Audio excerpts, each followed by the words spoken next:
Hello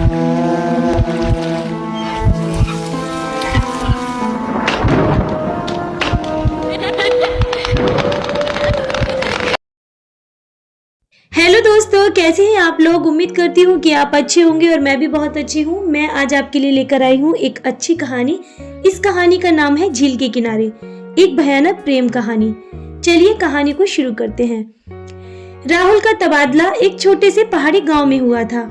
वहाँ की शांत वादियां और ठंडी हवाएं उसे बहुत भाती थी।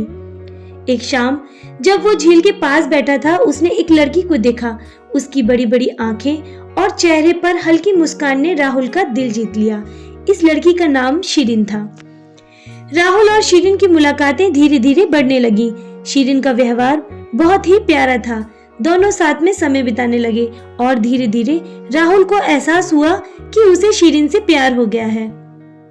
एक दिन राहुल ने शिरीन से कहा, शिरीन, मैं तुमसे बहुत प्यार करता हूँ। मैं कई दिन से सोच रहा था कि तुमसे ये बात कहूँ, लेकिन डरता था। जब से तुम्हें देखा है तब से मुझे रात भर नींद नहीं आती। मैं तुम्हारे बारे में ही पूरी रात सोचता रहता हूँ। राहुल, तुम्हें मुझसे प्यार नहीं करना चाहिए था। मैं तुम्हारे काबिल नहीं हूँ।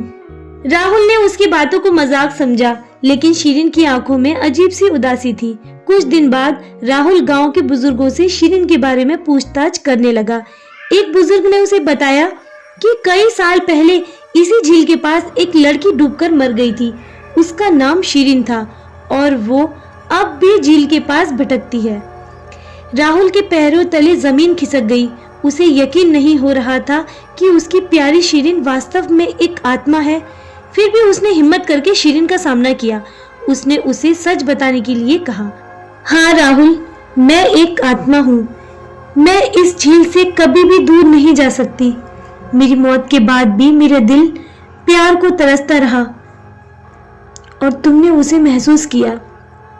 पर अब समय आ गया है कि तुम इस जगह को छोड़ दो, वरना मैं तुम्हें भी अपने साथ इस झील में ले जाऊंगी।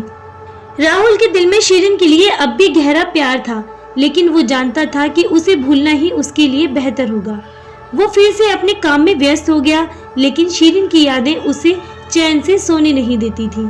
उसके सपनों में बार बार शिरीन आती थी, उसे बुलाती थी और उसकी आंखों में वो अजीब सी उदासी देखता था। एक रात जब राहुल सो नहीं पा रहा था, उसे लगा कि कोई उसे बुला रहा है।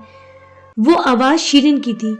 राहुल ने बाहर झांक कर देखा तो उसने दूर झील के पास एक छाया सी दिखाई दी। उसे ऐसा लगा मानो शिरीन उसे अपने पास बुला रही हो। वो खुद को रोक नहीं पा रहा था और झील की ओर चल पड़ा। रात के सन्नाटे में झील की लहरें धीरे धीरे किनारे से टकरा रही थीं। राहुल ने वहां पहुंचते ही शिरीन को देखा, जो पानी के किनारे खड़ी थी। उसकी आंखों में वही गहरी उदासी थी। उसने धीरे से राहुल का हाथ पकड़ा और कहा, राहुल, मैं तुमसे बहुत प्यार करती हूँ। राहुल, मैं तुम्हारे बिना अधूरी हूँ। क्या तुम मेरे साथ मेरी दुनिया में चलोगे? राहुल के दिल में अजीब सी खामोशी थी, लेकिन उसे शिरीन से गहरा प्यार भी था। उसने बिना कुछ सोचे समझे सिर हिला दिया। शिरीन ने राहुल को धीरे धीरे झील की ओर खींचा। दोनों के पैर पानी में डूबते चले गए और राहुल ने महसूस किया कि उसके चारों तरफ अंधेरा घिरने लगा और वह पानी के अंदर जा चुका था। अगली सुबह गांव वालों ने झील के किनारे राहुल का कोट पाया, लेकिन उसका कोई अता पता नहीं था। लोग तरह तरह की बातें करने लगे। कुछ ने कहा कि वो शिरीन की आत्मा के साथ चला गया, तो कुछ ने इसे सिर्फ एक कहानी मान लिया। अब भी कोई झील के पास रात में नहीं जाता और अक्सर एक लड़का और लड़की की परछाई झील के किनारे देखी जाती है।